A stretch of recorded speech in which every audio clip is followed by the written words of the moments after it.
Hello and welcome to another edition of the Ask Dr. Pickel show. And today's show, we are going to talk about brain fog and brain inflammation. So I have a lot of patients who one of their chief complaints is brain fog.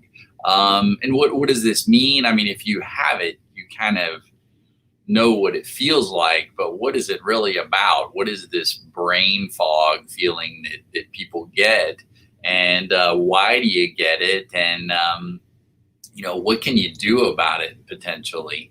So when we see brain fog, we have to think, hey, is the brain completely inflamed? Is there an issue going on there? Or, I mean, again, there's some other potential causes for brain fog, which we'll go over and dive into, but we've got to kind of get right into this with the symptoms of brain fog.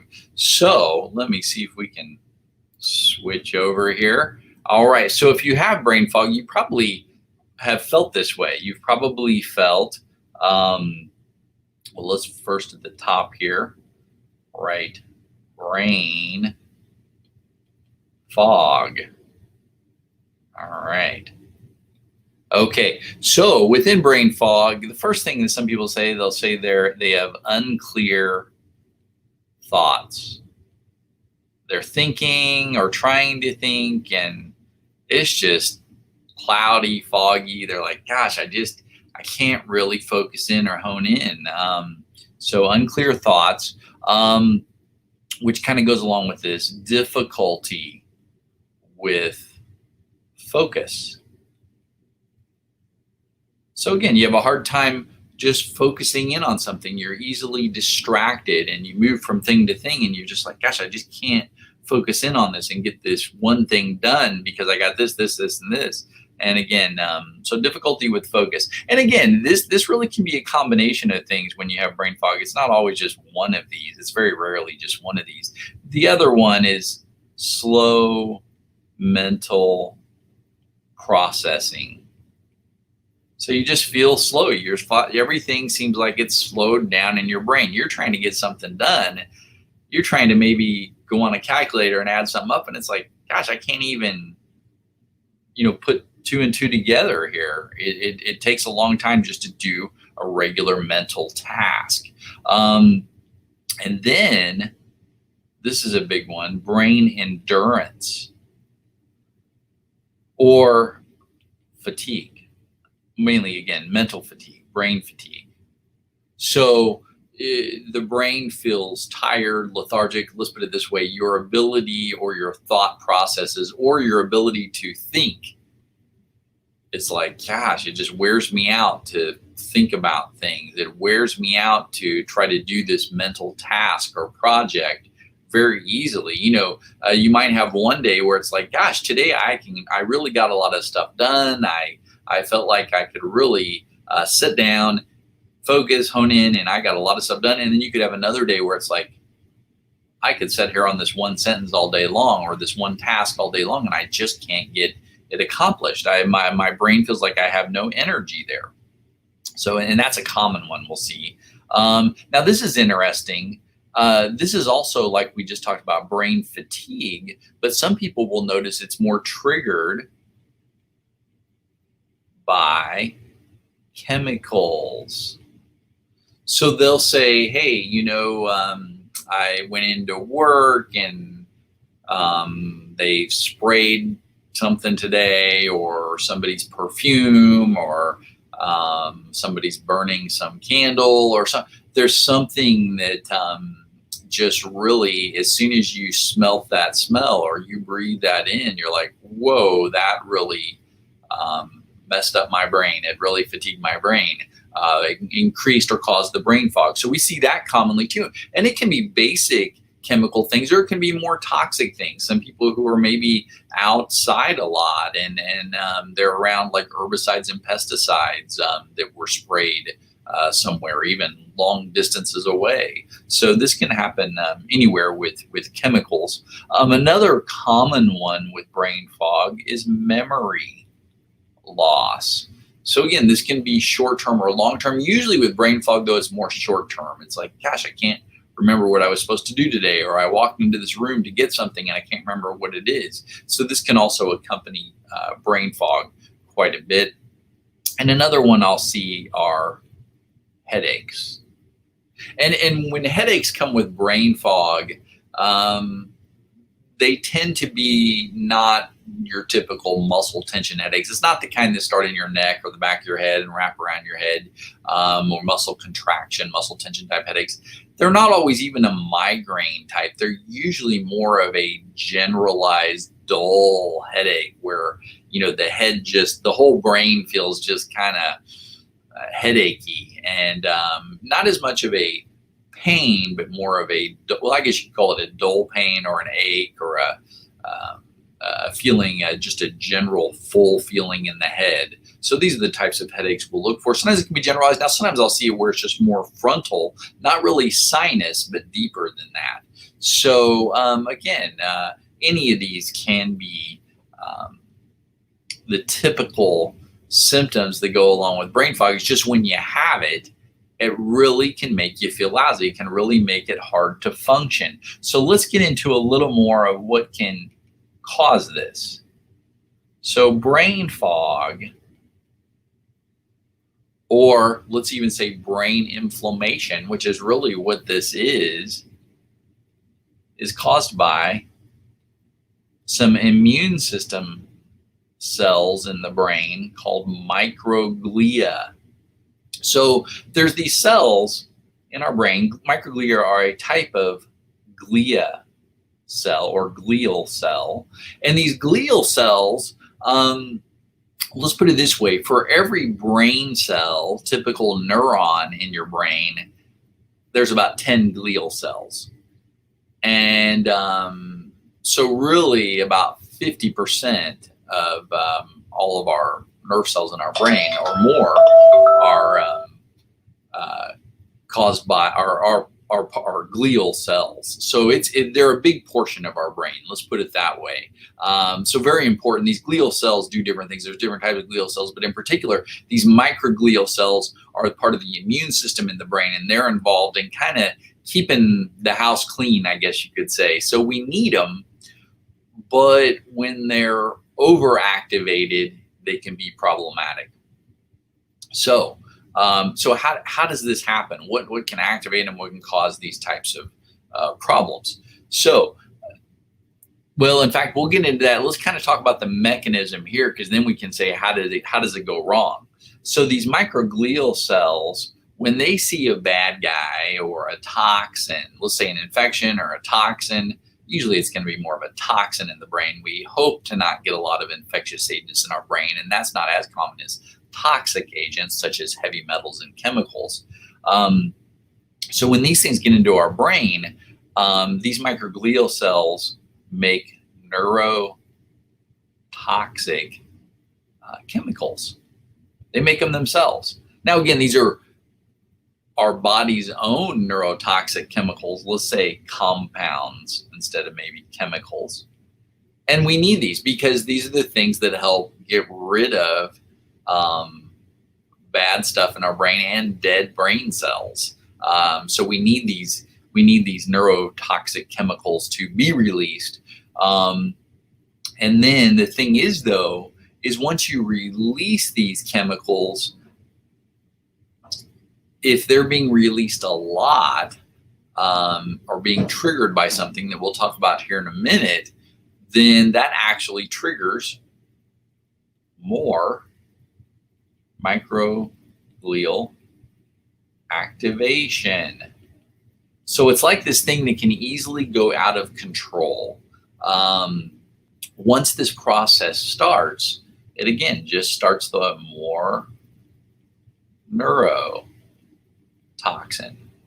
And you know, sometimes we need this. If we have like some bad infection in our brain, yeah, we need this inflammatory process to occur. We need our immune system to activate. But the thing is sometimes when it activates, if you have other issues going on or you're affected by other toxic elements or continued toxins in the brain, then this cycle just keeps going and it just keeps producing more inflammatory events. In fact, these neurotoxins can be what are called proteases, which break down the cells. They kind of gobble up those, or break down those cells, and we can do what's called phagocytosis. And what does that mean? That's like phago means to eat. Cytosis is your cell, or cyto is cell. So they're cell eaters. They just go in, they help eat up those dead brain cells. Now, the thing about these microglia is they're kind of like Tasmanian devils. They just go in there. You know how that cartoon, that thing just kind of spun out of control. Well, they start to spin out of control. And so when they start to deal with cells, there is always collateral damage. So let's say it was just this cell that was the problem. So the immune system goes in, these microglia go in, they start to affect this, but before you know it, it's affecting all the way around. So now we've really spun out of control. And think of this happening times 10, times 100, times 1,000. This is the way this works. Now, it's important that it works this way because the brain needs to kind of wall off the area, secure the area, make sure there's no problems that are spreading. So there's a reason it does this. But again, if there's bad things happening in our body or to our body, this is when it can go out of control. It self-perpetuates, let's put it that way. So you have to stop that self-perpetuation, stop that collateral damage, because if this goes on and keeps happening, which is not a good thing, what does that equal? It equals neurodegeneration. So that's a big word. So neurodegeneration is brain damage due to this chronic brain inflammation. This is an inflammatory response of our immune system to brain cells or other things in our brain. And now we're getting neurodegeneration. So if you came in as a patient to see me, one of the questions I may ask you is, how long have you had brain fog? Because that's a very important question. Why is that an important question? Well, because if you've had brain fog for 5 years, 10 years, 15 years, this is how long your brain's been degenerating, breaking down. So this tells us how bad this really is. Because what if you have extended or prolonged brain degeneration? Yeah, brain degeneration, what conditions does that show up in? Dementia, Alzheimer's, any neurodegenerative, even MS can be a factor with this, multiple sclerosis. So this neurodegeneration, not a good thing. Once those brain cells are dead, they're dead, they're gone.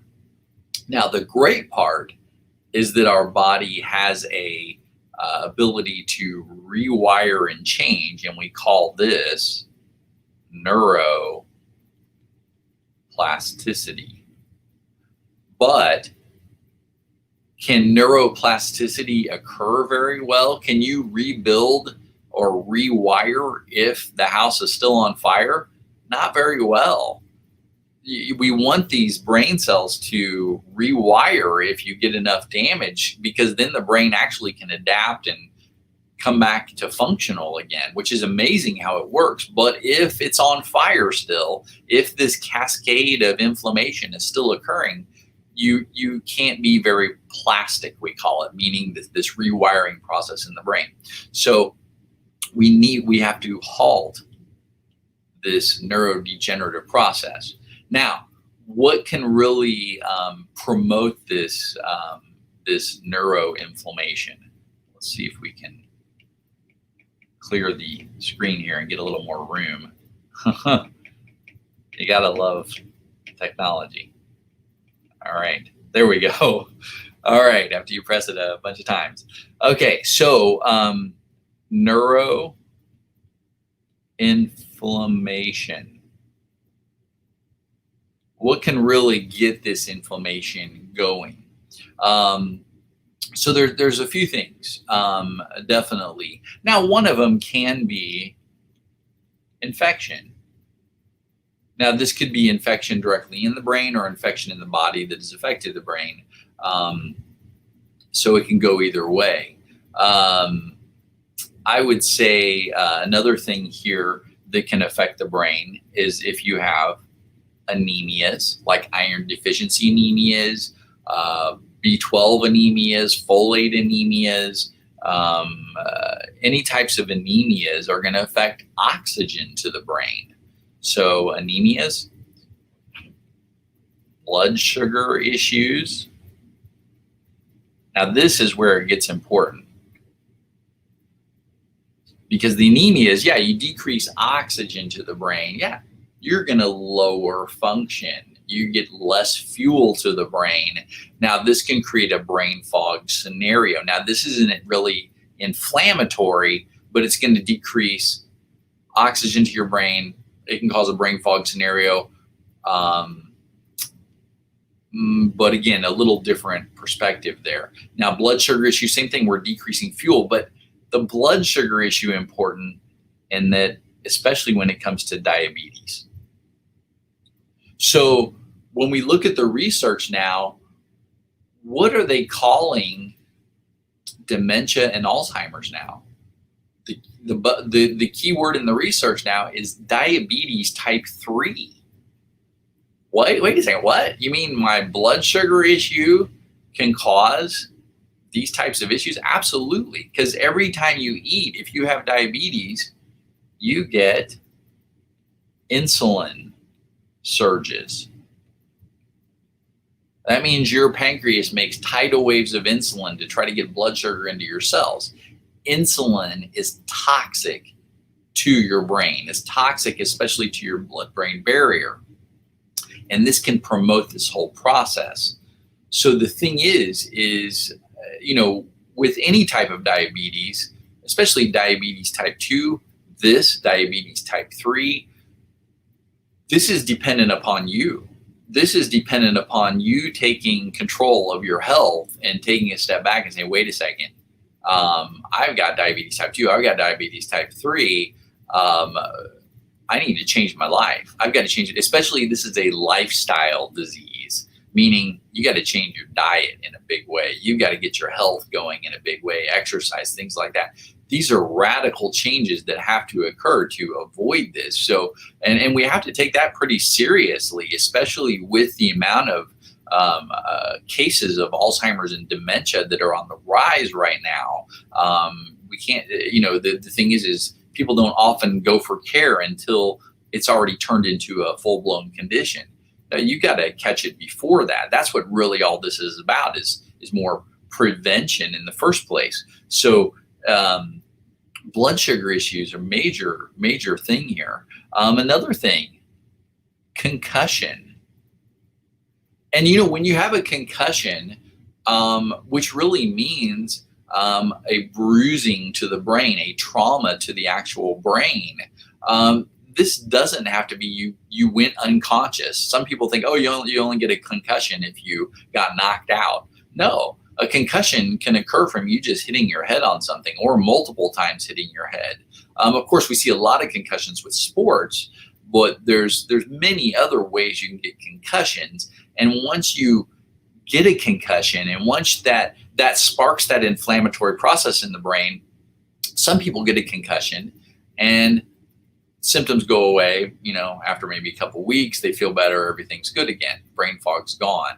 Sometimes it's brain fog, sometimes, you'll get the sensitivity to light and sound. Your brain is like, don't give me any input, just put me in a dark room and sleep. And that's what usually doctors will tell you, or they should. So the thing is, though, is if you have a concussion and this inflammatory cycle continues, we call that a post-concussion syndrome. This means that you had the concussion months ago, maybe years ago, but you're still getting the symptoms of the concussion. That's because this inflammatory process kept going. And you'll see this a lot with sports with high concussions, especially, to tell you the truth, the highest concussion sport, soccer. and a lot of kids play soccer, football, but soccer is number one, at least right now. So, I mean, but again, hockey, I mean, there's so many sports where you can you're susceptible to head trauma, but it's not just that. There's a lot of jobs that are susceptible to head trauma, just daily, especially if you have balance problems. There's a lot of people who fall who have head trauma. So I won't go on and on about that, but concussion is pretty important. You've got to stop that inflammatory cycle. And that's where a lot of people end up just having to live with it because their doctors do not stop the process. They don't, they just give them anti-inflammatories and hope that works. All right. Another very common thing, and this is where we see it a lot, is autoimmunity. So autoimmune conditions, if you have Hashimoto's, if you have scleroderma, if you have psoriasis, Crohn's, colitis, celiac disease, this actually increases this pro-inflammatory side of your immune system, and you're at very increased risk for this brain inflammation, this brain fog. In fact, I would say out of the majority of my patients who have autoimmune conditions, 9 out of 10 of them have brain fog as a symptom or a complaint. So very common, very rampant. And what do we know too? Gut inflammation equals brain inflammation. These things go hand in hand. So if you have certain conditions that inflame the gut, easily you're going to inflame the brain. These things go together. So autoimmunity is a big one. And that's why a lot of people with autoimmunity undergo accelerated brain degeneration in the research. And they start to get all kinds of consequences of that. It's not that it just causes brain fog. Once you start to degenerate certain areas of the brain, you start to get symptoms there. Let's say you degenerate the area of your brain called your hippocampus or part of your frontal lobe. There goes your memory. If you start to degenerate Broca's speech area in your frontal lobe, now you start to have, I know the word I want to say, but I can't get it out, or I can't, if we start to degenerate the cerebellum, there goes our balance, our coordination, sometimes sensory issues. So again, so many possibilities here depending on where that degeneration is at. And it can be very random on where it occurs in the brain. But again, you'll know it by the symptoms and the findings. So autoimmunity, a very big one, because that is, especially in the United States, extremely high. Now, another one that is encountered is alcohol and drugs. So drug could be prescription drugs, legal and illegal drugs. It doesn't matter if they give you a prescription. The side effect list can still be that it can affect you neurologically. Even if the side effect list says these are rare symptoms, don't believe it. It happened to people. That's why it's on the list. So any symptoms on that list could be potential. And if you go to your pharmacist or you go online and you download or get the list, the side effect list for your medications, important to read those because they may match some of your symptoms. And you got to find out, hey, what can I do about this? Because that's never a good thing. Now, but we know also alcohol is neurotoxic. Nobody likes to hear that, but it is. And again, what does it do? When a person gets enough alcohol, what happens? The brain, we lose inhibition. The brain starts to act a little off. Balance and coordination go off. So again, it's toxic to the brain and can create problems. So, and the same thing is drugs, like illegal drugs especially, will have this effect also. And then another thing too that we don't think as much about are called excitotoxins. All right, so what is an excitotoxin? What the heck is that? So excitotoxins, have you ever seen those little pink packets of sweeteners or yellow packets of sweeteners on the table at restaurants that you put, maybe not now with the COVID thing, but that are on tables in restaurants that you put in your tea or your coffee or your whatever? What do those contain? Artificial sweeteners. These are totally toxic to the brain. They're called excitotoxins. MSG, saccharin, etc. You know the names of them. So again, these things are also, when you intake those, they trick your brain into thinking something tastes better than what it really does. But at the same time they do that, they destroy the brain cell and create this inflammatory event. Some people are very sensitive to these. Some people, you'll say, oh, I have to stay away from MSG because I get a headache every time. Yeah, it's because it just created brain inflammation. You've got a bad blood-brain barrier. These chemicals crossed the wall. They cross the blood-brain barrier into your brain. That's why some people are affected, some people are not. Some people, these chemicals get blocked at the blood-brain barrier. But again, if you have chronic neuroinflammation, you start to break down that blood-brain barrier. It starts to fail, and then more and more things get through to your brain, and then before you know it, the brain's staying chronically inflamed. So these are all potential bad things that can create inflammation in the brain. All right. So what do we potentially do about this? Let's see if we can. All right. What do we do about this? Well, I would say number one, you got to get rid of anything that's pro-inflammatory in your diet. You've got to take out artificial sweeteners. You've got to, let's even put in that category too, which I didn't write on there, which you guys already know it's in there, Diet Coke. In fact, let me tell you a quick story why I'm still here. I had a patient, this has probably been about 2-3 years ago, probably more like 2 years ago. So this guy, interesting guy, great guy. He was an attorney. He came in to see me. And he goes, you know, about a month ago, I got diagnosed with multiple sclerosis. And he goes, they're wanting to put me on a lot of meds and suppress my immune system and do this and that. And he goes, you know, what are my options? Are there any other ways to help this? And I said, well, you know, what are you feeling? What's going on? Well, he said, you know, I've got brain fog, which we're talking about. And pretty much the whole right side of his body was going numb. His lower extremities, his arm, he was getting a lot of numbness, tingling, just the entire arm, the entire leg. And, you know, numbness, tingling, and just even some weakness in his muscles. And he goes, it's just getting worse and worse and worse. And he goes, it's pretty scary.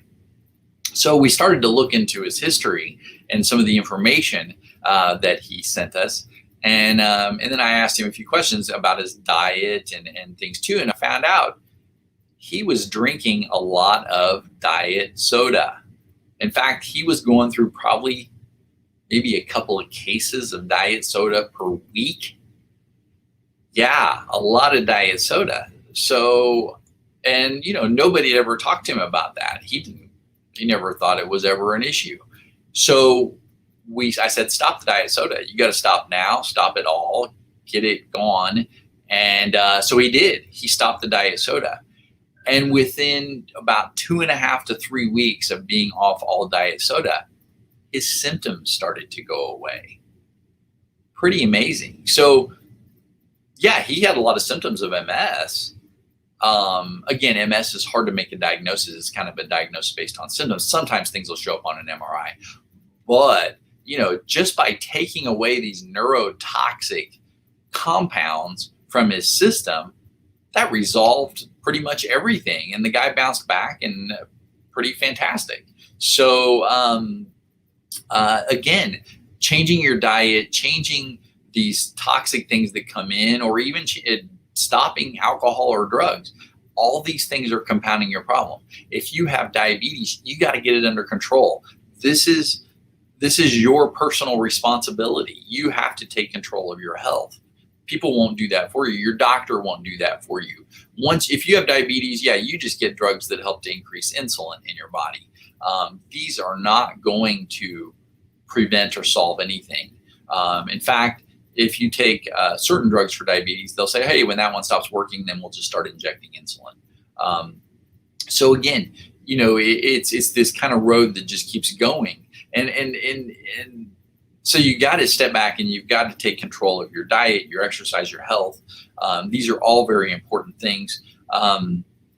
And then, if you have an autoimmune condition, first of all, we got to find out what's triggering this inflammation in your body and in your brain. Do you have heavy metals? Do you have chemicals? Do you have infectious agents? What's driving your immune system to attack your body, create inflammation, and possibly inflaming your brain? So it's finding out what's underlying all this. There's really no magic, hey, take this pill and all of a sudden it goes away for this type of issue. It's again, addressing the causative factors here and getting rid of any bad things that are coming into your system, and halting this brain degeneration, because majority of you have a lot of miles left on the race car. You've got a lot of time left in your life, and there's no sense in it being the long-term effects of brain degeneration where you become not very functional. It's not worth it. So do take this brain degeneration very seriously. Neuroinflammation, take it seriously. If you have brain fog, then especially if you've had it for a while, then you need to really look for help. So, and this is what we do. We help people find out what's causing this, deal with it, get it under control. It's not just as simple as taking a couple of supplements. It's finding out causative agents here. All right. So I hope everybody enjoyed today and got some information about brain fog. Maybe I have some too. Hopefully not. All right. Well, everybody have a wonderful day, and God bless. Also, if you could, don't hesitate to share this or any of our videos on Facebook, YouTube, Twitter, any of these. We want this information to get out to people because there's so many people who don't know that they have options, and we feel we are a very good option. So, all right. Well, God bless, and talk to you next time.